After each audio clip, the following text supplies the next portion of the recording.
ताहले जानी रखिबार कथा आमर सम्बलपुर अंचल लोक मानू जे उत्कल कहले कटक पुरी बालेश्वर उत्कल कौशल कलिंग मिसिक ओडिशा प्रदेश गठन होती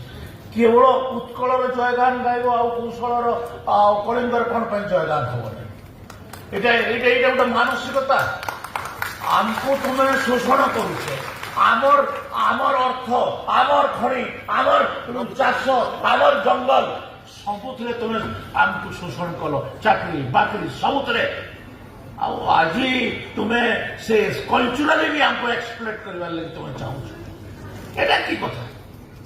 आमे ओडिशा प्रदेश रे मिसिथिलु ओडिशा प्रदेश रे मिसिबा पई आंदोलन रे भी शामिल हेतु किंतु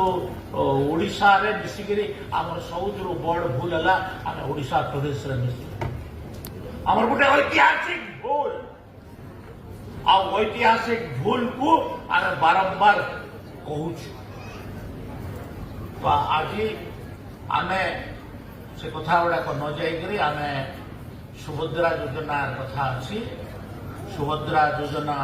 यहाँ लोक मानकर महिला मानकर अर्थनैतिक विकास दिगरे आमर लाभ दब आकू आज आमर किस्ती दि जाऊँ।